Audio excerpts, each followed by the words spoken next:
Welcome everyone to Data Week 2022 in this session. We'll start shortly. We're just waiting for a few people to come in. Right. So he doesn't want.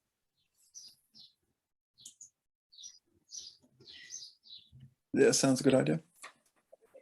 Thank you everyone for joining us. Please do mute your microphones if you are joining us, and we will begin the session shortly.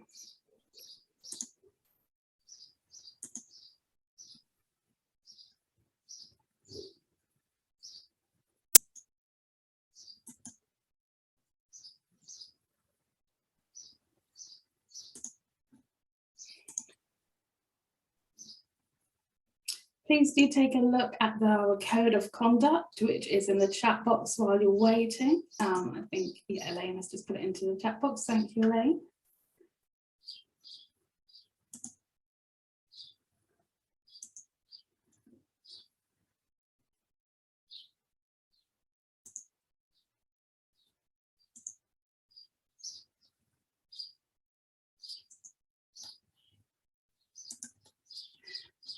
Okay, great. I think we'll make a start.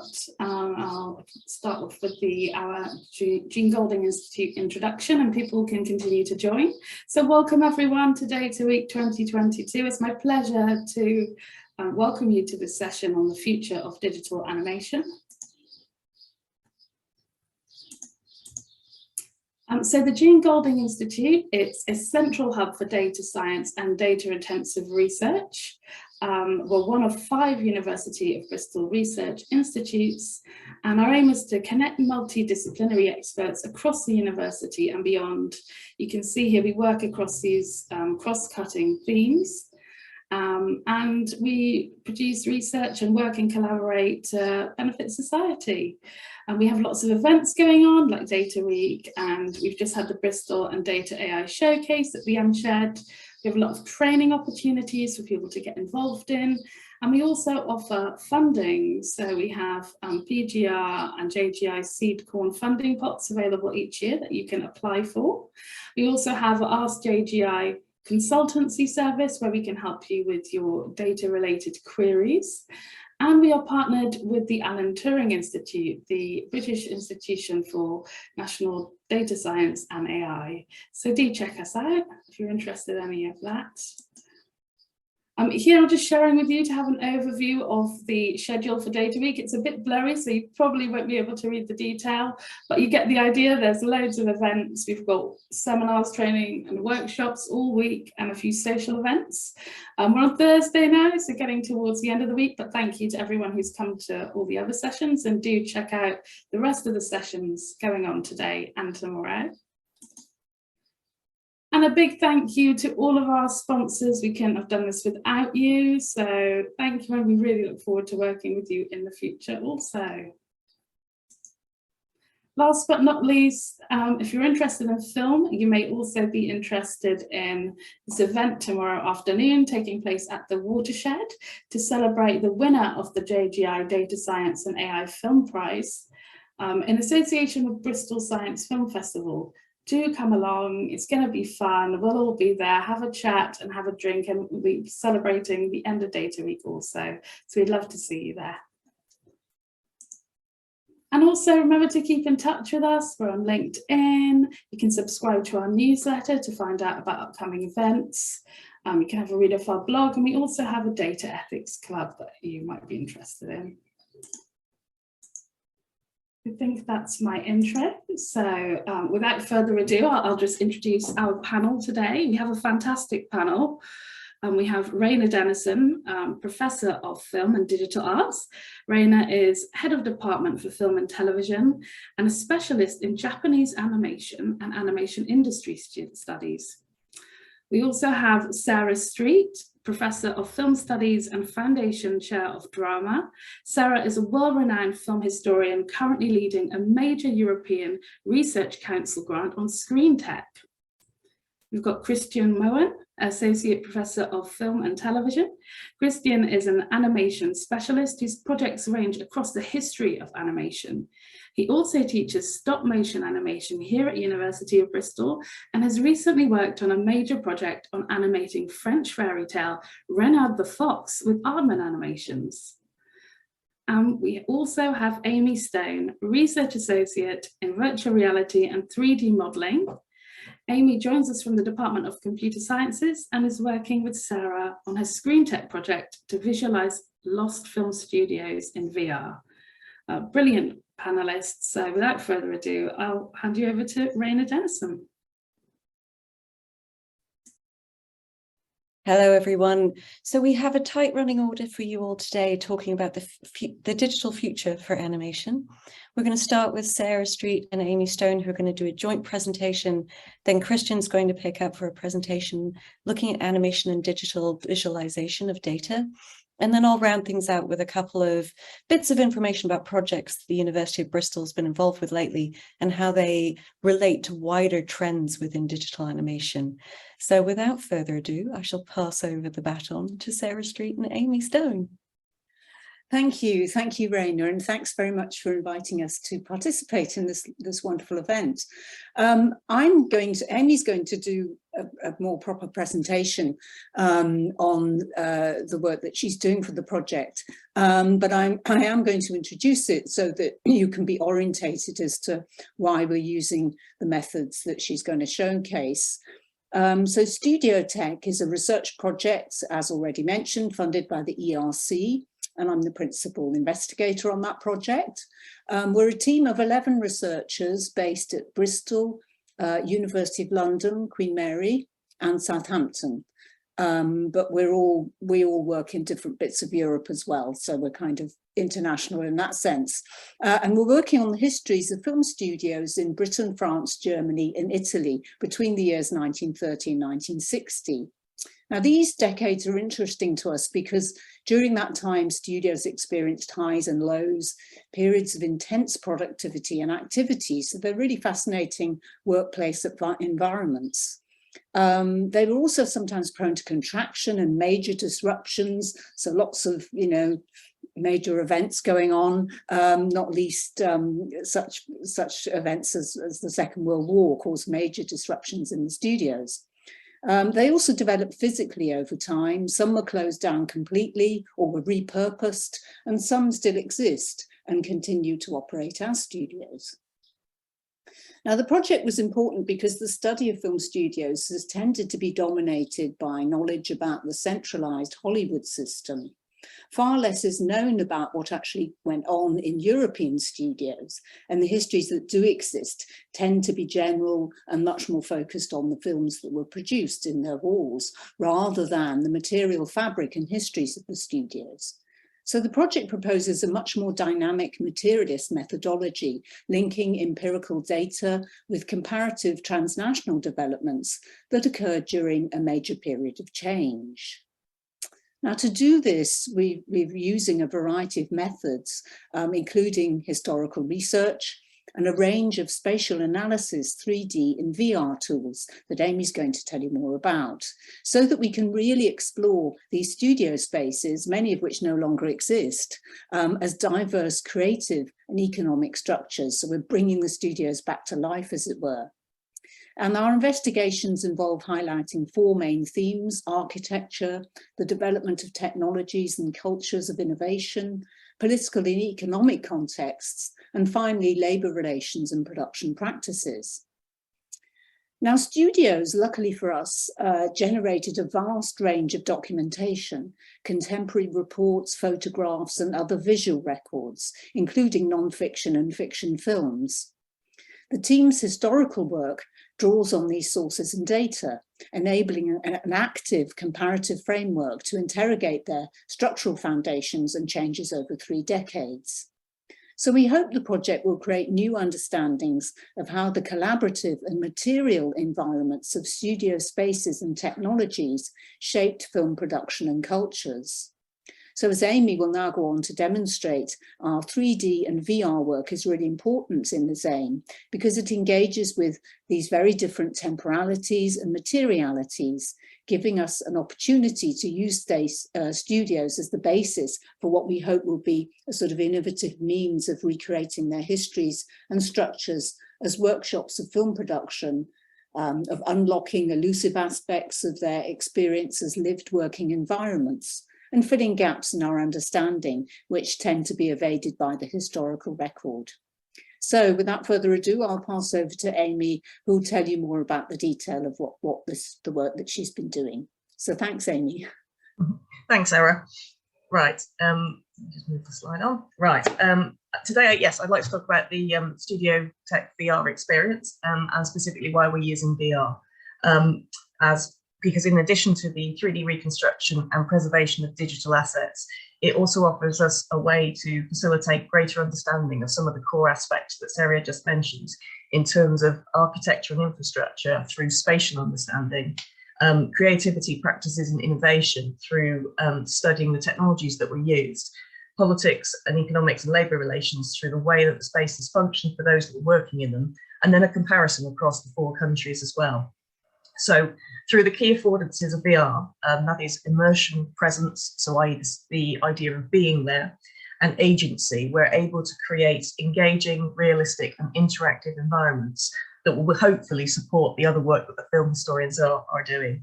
A crucial element of this Studio Tech VR experience is animation.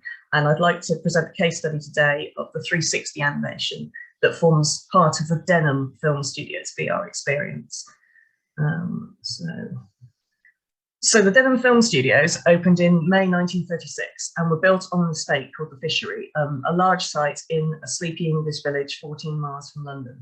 The countryside location chosen to enable the construction of outdoor lots and expansive state-of-the-art facilities differed from the other studios that were typically built within proximity to cities. To convey this story, we decided to create a narrated 360 video of the exterior of the studios to showcase the scale, rural setting, and the arrival of the studio workers. The animation is intended to serve as a short introduction to the Zen VR experience and gives context to the other spaces that the VR users can interactively explore. After an initial survey of the site, a storyboard was created to determine the camera paths for animation, and because the final output would be VR, I was very keen to minimize the number of camera paths to reduce the resulting head movement and also generally the smoothness of the experience. After some initial experimentation and due to the location of the railway line and the river, the first camera path was determined to be along the tracks towards Denham Station. The second path would start from the railway station and fly over the studios, ending up in the Fisheries estate. And the final camera path starts behind the Fisheries, panning across the studio frontage, as seen from the North Orbital Road. To create the animation, the first step was to construct the exterior environment. Denham is particularly problematic as very little of the original site survives, as the studio closed in 1932. And only the Walter Gropius film editing building remains, having been recently converted to luxury flats. In conjunction with Google Map data and to ensure the site looked like the same as it did in 1936, this slide shows some of the historic map data from the Digimap website and also aerial photography from Britain from above. One of the greatest challenges in creating an exterior scene is the topology of the site and 3D modelling of the terrain. It was clear from the photography that the studios were built on a slight slope that fell away to the river. Initial trials began with contour and depth map data. However, this proved too complex for 360 rendering in a VR environment. So it was decided that we would simplify the terrain to be able to create an overall look and feel. More detailed plans were then created that included the river, the railway line, and also the vegetation. And then a simple terrain map was generated in a program called 3D Studio Max. Once the environment had been completed, attention turned to the studio architecture, and in collaboration with the Studio Tech film historians, asset reference documents were collated. This slide shows some of the photographical reference published in the Architects Journal and featured in the Williamson's report that described in detail a visit to the newly built studios. We were also able to unearth the original drawings, and these were used in the digitalization process. This process began by scaling the architectural drawings and overlaying each layer in Illustrator. These layers were then used as templates to create vector plans and elevations. They were then taken into a 3D modeling package, and the geometry was extruded to create the visual shown in the bottom corner of this slide. The normal process is then to create the materials and lighting, but because there would be a 360 video output, we required a different approach. To create the panoramic videos, the geometry and the exterior scene needed to be imported into a real-time 3D program called Twinmotion. This program is used to set the overall aesthetic using the data imported from the 3D modeling program, such as the shaders, the textures, and the lighting. It is also used to apply vegetation, such as trees and grass, weather, the global illumination, and animated effects, such as cars traveling along the road, animated flags, cows, etc. The main benefit of this program is it can directly write out the 360 video. And then once these video files have been rendered, they are imported into Premiere Pro for post-production. This software contains immersive video editing tools that allow the editing of 360 video. This allows for the addition of immersive transitions, and it also allowed me to add sound for this video. So when I play an example in a second, you will see that there's a soundtrack, and there's also a voiceover recorded by Sarah that introduces the film studios. The final video can then be exported via the media encoder, and it is crucial to keep the resolution very high because of the stereoscopic effect for VR. Once the video is complete, a 360 player can convert the image into a viewable 360 image and video. For the Studio Tech VR experience, this video needs to be imported into the Unreal software so that it can be played within the VR headset. The process is actually quite simple, as the video texture map is projected onto a 20-meter diameter sphere, and the camera, which is the viewer's eyes, is positioned at the center of the screen. This can then be played back using blueprint scripting. But there is also another way to play the video, and that's what I'm hoping to show you now. This is the actual video uploaded to YouTube. So I'm going to play it and hopefully simulate the motion of your head using my mouse. So fingers crossed this works.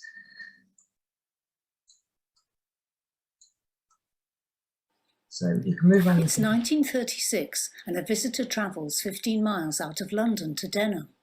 The new studios attracted many people, not least the hundreds of extras who arrived like an army invading the Buckinghamshire countryside. They're greeted by an amazing sight, a modern film studio located in the heart of the country. As director Michael Powell described, this is how a film studio should be, a box of tricks out of which to create marvels. The site was built on a pre-existing 165-acre estate, where the main studio buildings were located. There were also extensive grounds along the River Colne and a Victorian building called the Fishery. An imposing Art Deco facade announced the modern, streamlined image of a filmmaking facility which operated until 1952. Many of the films made there were produced by London Film Productions. The company proudly signalled on its exterior frontage. So let's go inside and expect its wonders.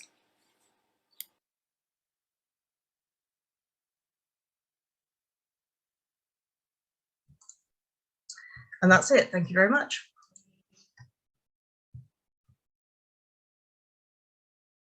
That was absolutely wonderful. Thank you, Amy and Sarah.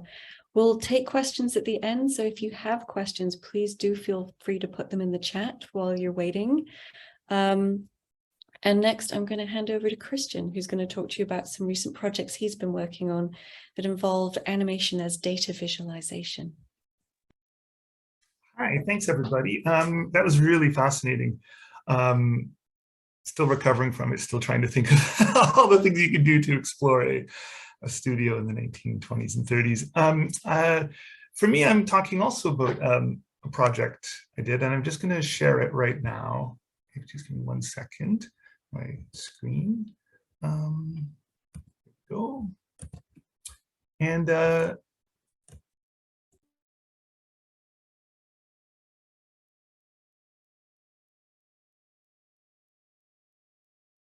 Kristian, you're on mute now.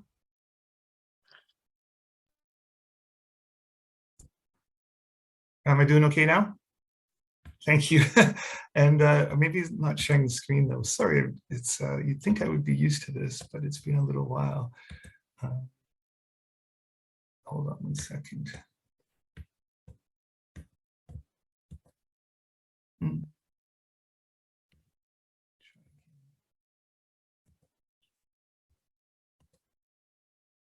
Is it sharing and my voice is good? Okay, thank you everybody. Yeah, so this is a project I was working on with Dr. Vicky Jackson about the idea of animation, aesthetics, locality, and the formation of media identity. And while working on the project, as we developed it, we of course had outputs, typical outputs like books and articles and conference papers, but we gradually came to think more and more how to tell the story of the early period of animation, which is what the project focuses on, and how we could use data visualization to do it. Now, it wasn't part of our initial thinking for the project, so we weren't really able to take it as far as we would have liked, but it's something that's been in the back of my mind, thinking about how to tell stories, historical stories, much like Sarah and Amy are doing, through new techniques of digital visualization or data visualization. So to start off, the project itself, I'll just give a little bit of background and then I'll talk about the specific things that we were trying out and experimenting with. So it was a 5-year ERC project that looked at how animated film emerged during the period of its consolidation.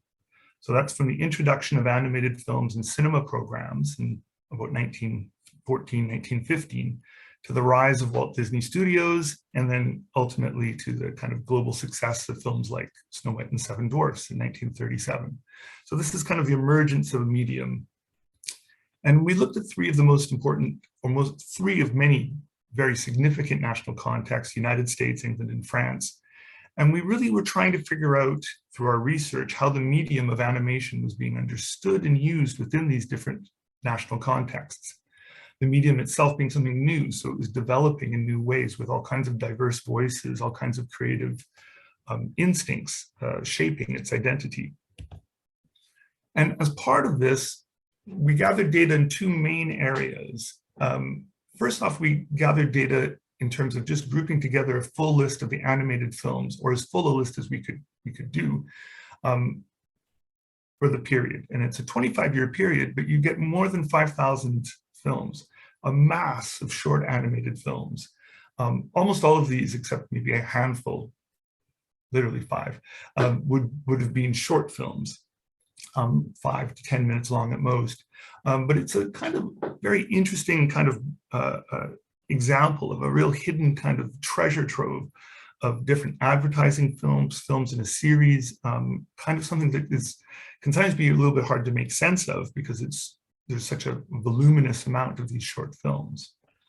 And at the same time, we also took a data set of more than 5,000 animation-related sources from the period. These could be magazine articles, they could be patents, they could be books. And you can kind of, I'm not sure if you can quite read it, but you can kind of see the front image there is a list of some of the titles, and then we had keywords to be able to search through the titles. So in a sense, at the end of the project, we gathered together and quite a solid, quite a substantial amount of data. Now, how do you kind of explain it? How do you tell a story from the data? Now, of course, we do that through the traditional modes of writing, argumentation, presentations. But again, we got more and more interested in how you could use data visualization tools. So these are very early stages and things that I think are things I would like to definitely return to and pick up and develop. So the first one I wanted to give an example of. So I'm going to give you an example of 3 data visualization tools that we started to think, this could have some interesting uses for trying to understand this kind of massive material. And the first one has to do with ideas of animation, one of the key themes of the project, which is looking at ideas that circulated around animation. These could be theoretical discussions or artist statements or a wider cultural reception. And you would think, in a sense, that data visualization would have very little to do with being able to isolate new notions and ideas and imaginative possibilities of animation. But I think it has a lot of potential for that. And two examples that I'll give are, I won't talk about these too much in their historical context, but they're very important Bray-Heard cell animation patents from 1914 and 1915 that introduced a new technology, cell animation, that enabled the mass production of animation. And a book from 1938 called The Yearbook of Motion Displays that was about this kind of a flurry of activity for these advertising, animated advertising in shop windows and in exhibits. So these are two sources that I think are very rich and interesting in the language they use to describe animation and their influence on ways of understanding it. And using a traditional kind of, which was a bit of a fashion a few years ago, but is actually quite a useful kind of device, I think, one of those word clouds where the largest words are the words most frequently used within the discourse, can reveal a few things. So this is for the Bray-Heard patents. So you get very material notions, pictures, sheet, film, but very close to that in the kind of language that they're using for the patent are slightly non-technical, although associated with technical ideas, background, movable, successive. And so just a quick scan of this, there's a lot more you can do with looking at the discourse in which words are being used. For example, you could look at how the word animation starts to appear more and more within the language that's used, which it does. But for a quick scan of this, and also it kind of highlights words sometimes that you might not expect or that you might find intriguing. They actually talked quite a lot about a certain aspect of animation that you might not have suspected. And similarly, this is from the I.L. Cochran's collection of display animation. Display and motor, again, the material, the technical material that allows for these kinds of exhibits, these moving animated exhibits to exist. But then you get other words popping up frequently: speed, light, disc, car, flasher, Christmas. And however kind of in need of interpretation this kind of discourse is, I still think it allows us to a little bit see a little bit of, I guess, the language being used in a slightly more neutral sense than perhaps ourselves searching for certain words or certain ideas that are being expressed.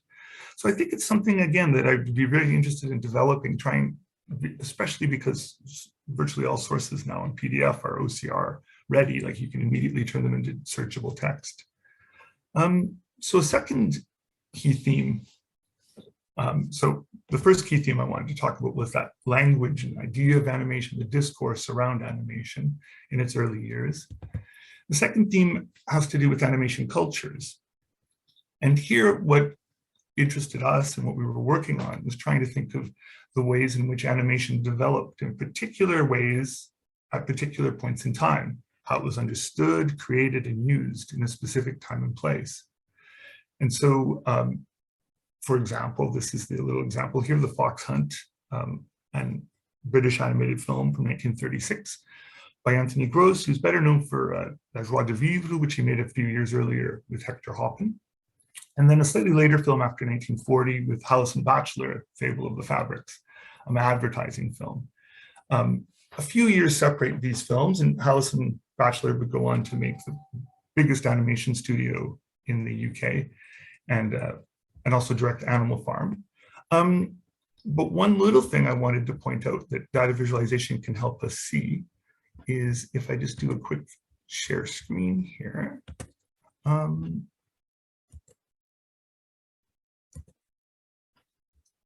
There are tools like, is this weird little thing showing with lots of lines? Yes, good. There are tools like Onodo that allow you to put in information and you're able to see links between different participants. And I wanted to highlight Kathleen Murphy here, who's not a very well-known figure, but was an animator who worked on both The Fox Hunt, which was her first film to work on, and Fable of the Fabrics with Halison Batchelor. And these kinds of tools are really intriguing because they allow you then to follow further routes. Okay, so that ends with Halison Batchelor, but then, we can move on, and we can move on to a film that they worked on with another filmmaker. And in thinking of networks of animation, ways that animators intersected, they interrelated with one another, they worked, they moved from place to place, particularly within place and time. A tool like Enodo can offer some really fascinating outcomes, and you can see, as we've mapped it further, it's so visually fascinating. It's like a cosmos of animation, all these intersections between different animators in Britain. Now, again, it takes a fair bit of interpretation, takes a bit more work to really ferret out what the implications are. But nevertheless, I think it's an interesting way to think of how we can go about looking at a historical moment as a network of interconnections. Just going to do another share screen here. Okay, and then, so if I'm back to the PowerPoint here. So yes, so Kathleen Murphy worked as an assistant animator on both films. And then the final one, so this has to do, I think, with animation cultures. We found Enodo as an interesting idea, interesting visualization tool for looking at how animators within a particular time and place, their work intersected, and it can draw to light supporting people that may not have had the spotlight of the main animator, which often actually in animation sometimes were the people that did most of the actual work, and it can really bring to light histories that might be marginalized. Finally, we took a look at animation exhibition, the films that are shown, and I mentioned earlier display animation. It's not just films. Exhibits or animated exhibits are shown. Animation is shown in so many different ways. And one thing that we did, though, is we looked at the series that were created over this period. And we looked at the most popular series. The most well-known series of this period would clearly be Mickey Mouse. You might know Felix the Cat. As we move down the list, it probably gets more and more obscure. Those who like Disney might know Oswald the Lucky Rabbit. Looney Tunes, you probably grew up on that, but you might not have known it was from the 30s. But then you get very obscure ones like Aesop's Film Fables that probably most people wouldn't have seen. But data visualization is quite useful in just telling a story of how these films are made. So I'm just going to, or how many of these films were made, how much they were produced. So I'm just going to share one more screen here, and just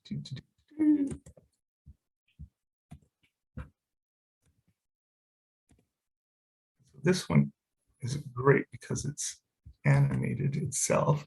So hopefully things are moving there. It's because you joined us, watch this. You can see that Mutt and Jeff, taking off in the early 20s, and then these are how many of the films are being produced. You can see the movement that happens in these animated series. So you get hundreds of Aesop's Film Fables produced, and it just drops off. And so it's a little race to the end. But as a graphic way of visualizing kind of like what's being made, I think you see Mickey Mouse like right there at the bottom, which no offense to Mickey, although however brilliant it is, that's so well known that I find it interesting that the mass of films being made. It's a very small example. So just to bring back to PowerPoint.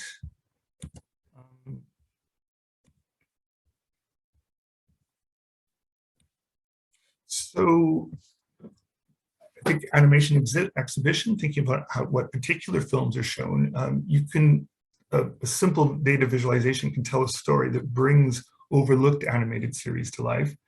Aesop's Film Fables was the most popular one for the first decade of animated film, but not very well known except for animation scholars. Mutt and Jeff was massive. You can see drop-offs. You can see that year 1929 that Aesop's Film Fables just drops off with the coming of sound. So you can see, just visualizing it tells you that story. And you can also see the quantity of the films being made in the early 1920s before sound came in.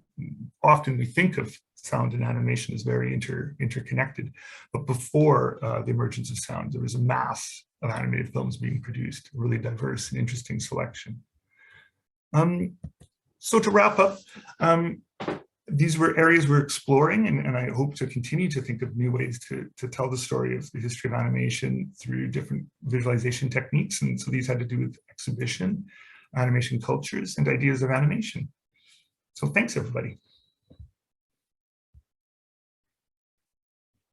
Thank you so much, Kristian. I love this because it's different ways of thinking about how animation can be used to bring the past back to life, and how we can use new digital forms of animation to reinvigorate our interest in both the history of filmmaking and the history of animation itself. So thank you both so much for the wonderful presentations. I'm going to just round things out a little bit by talking about a couple more case studies that have been important to us here at the University of Bristol. Can you see my screen okay? Shall I just start presenting? Play from start? Is that okay? Great. So what I wanted to think about, just to round things out for just 5 minutes or so, was a couple of other examples. And I'm so glad that Kristian mentioned exhibition, because it's hugely important in how we think about the impact animation is currently having, and is kind of having more and more as we move into the digital age. So I'm sure many of you, when, like me, you were stuck in your house in lockdown, did things like take virtual tours of some of the world's biggest museums as they put their tours online through VR and other virtual means. I went to the Met without ever leaving my living room. I went to the British Museum, same deal. And these were wonderful experiments in making museums into these virtual spaces. But of course, when it comes to animation, the opposite is also true. So there are groups like Team Lab in Japan, which I've done a little bit of work on, who are doing these amazing immersive exhibitions using animation, projection, and lighting technologies to kind of really immerse you in their beautiful digital animated worlds. And this is something that we at the University of Bristol have been doing a little bit ourselves in recent years. So in 2018, Aardman Animation, the Bristol Old Vic Theatre, and the University of Bristol Theatre Collection put on their own exhibition, and I'll just play this in the background without the sound, but I think you can get a sense here of, again, how the University of Bristol is bringing our research into the history of Bristol itself back to life through using animation.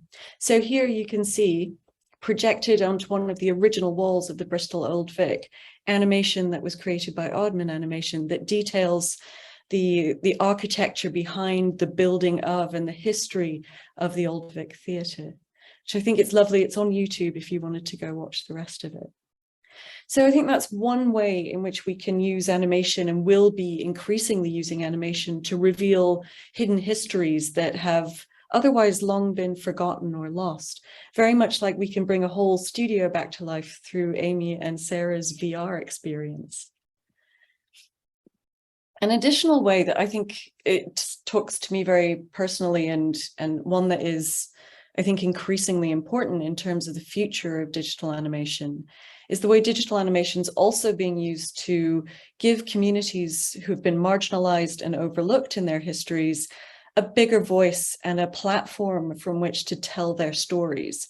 So just like Kristian was talking about the early history of animation and different companies who were competing with each other, these days we've got lots of different platforms that are competing with each other to tell new and different kinds of stories from sometimes quite marginalized audiences. One of my favorite projects in this arena is the National Film Board of Canada, that's been working with Native and Indigenous peoples from North America to tell their histories and their stories. This is one particularly wonderful example of the use of digital animation to do that. But their website is free and fully able to be accessed by anyone who wants to go and learn more about the folklore, the storytelling practices, and the history of Indigenous peoples in North America. Just as importantly, I think you've got other kind of political and sometimes very different sorts of communities coming together as academics, but also as animation practitioners. And again, one of my favorites amongst these groups is the 68 Voices project from Mexico and Latin America. And they've done beautiful films that actually use indigenous languages from that region and give them life through animation. And this story, When a Tongue Dies, is a poem that's read out in Nahuatl language from 2016 that gives life to what is lost when we lose an indigenous person's language and culture. So this brings me back again to work we're doing in the University of Bristol, and our colleague Camilla Morelli has been working with animator Sophie Marsh on a series of projects now that look at youth cultures in different parts of the world. Her current project is looking at climate change in Cornwall, but she's also done this project, the Right to Change, as part of Amazon Amazonimations, if I can speak, which is really taking drawings done by indigenous peoples from South America and telling their stories using that animation process. So I'm just going to try and show you a short clip of this just to finish up, because I think we have time, but bear with me because it might take a second to load. Okay.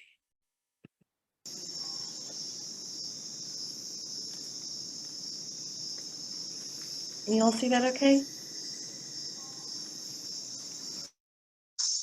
Perun mideden schon bir şey nevi.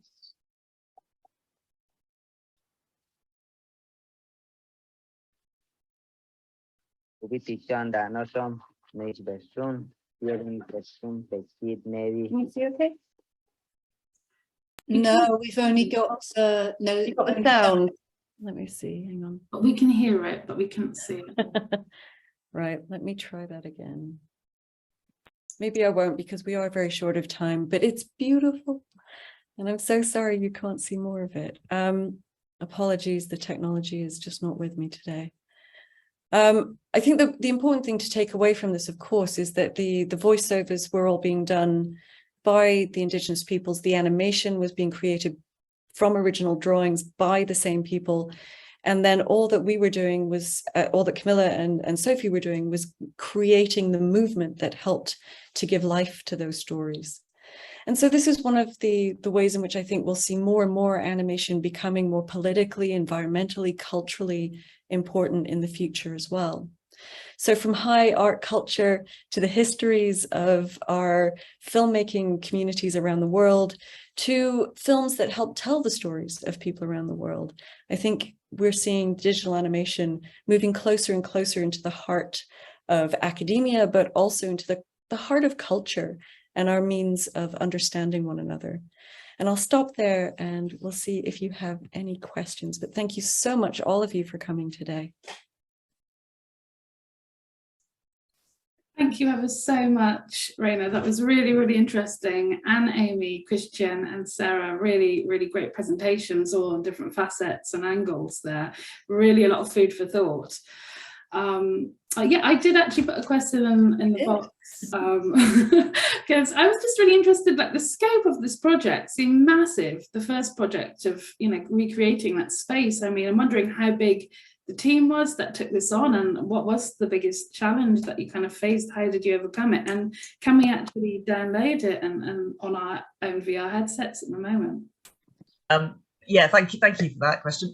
Yeah, it was quite a large, as you might imagine, the environment itself was 4 kilometers square, so it was a vast space to try and model. And it's just myself doing the 3D modeling, so it's quite a lot of work. But they've been developing these real-time packages such as Twin Motion, which makes a lot of the work easier for me, because it comes with custom-made trees and rivers, and it's a case of putting the scene together. So once you've worked out the terrain, you can sort of build it from known assets. But actually, that is the biggest challenge as well, because in VR, everything is about the size of the files, so the size of the assets. So it's a constant battle to try and optimize everything so that the computer can process it as quickly as possible, because you've got a battle with the frame rates in the headset. So you don't want any, it would be like a screen would freeze if your assets were too large. So it's a battle to get everything minimized. So I might have to remove items to get things to display correctly. But yes, and then actually viewing it, yes, it is available on YouTube. So anyone without a headset could easily just click on that link. And also YouTube have a VR app. So if you did have a VR headset, you can literally watch it in the VR app on the headset. So, but the actual Studio Tech VR experience, that is being made for a specific VR headset, and we're still about a year and a half away from that. So that's not available yet, but coming soon. Maybe, Amy, I should also explain that what you saw today was only one of the studios.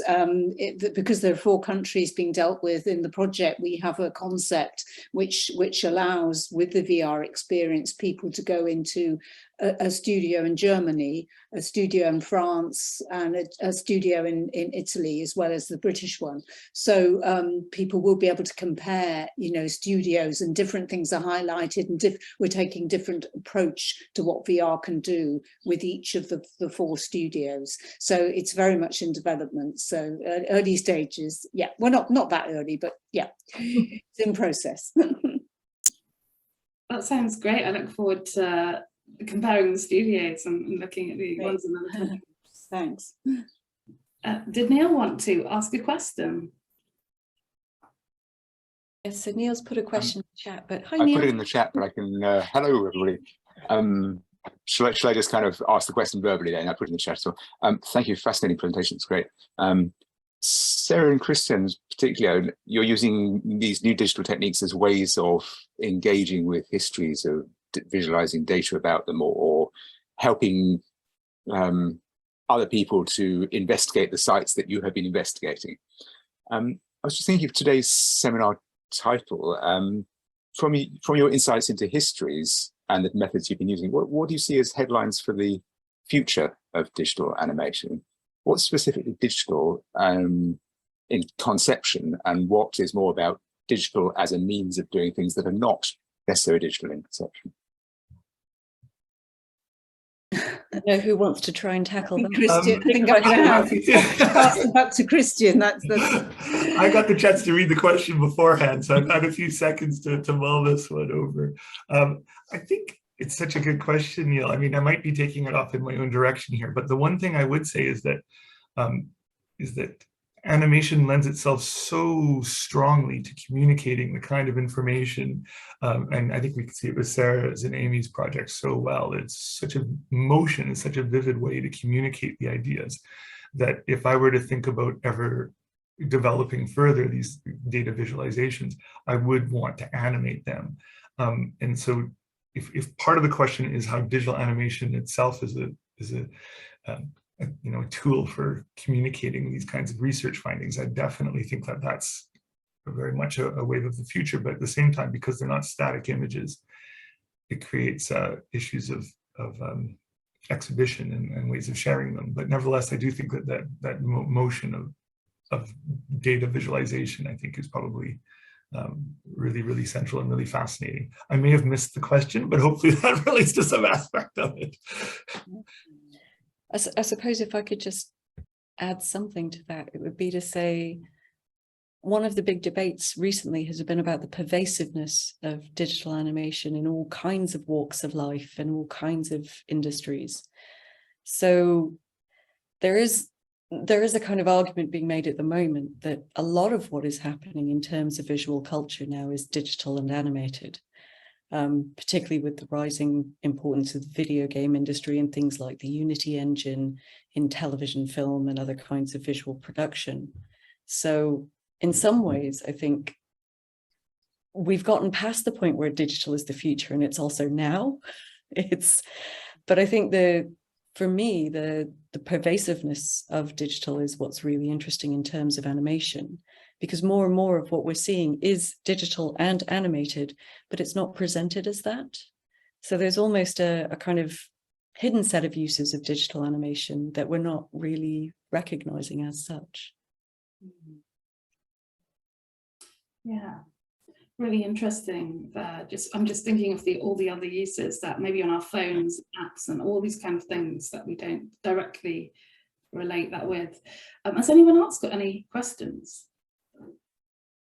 I do have another quick one, actually, because I was really fascinated by the use with Indigenous communities. And I was just wondering, how did they respond when you reach out to them to work with them, and how did you build those relationships?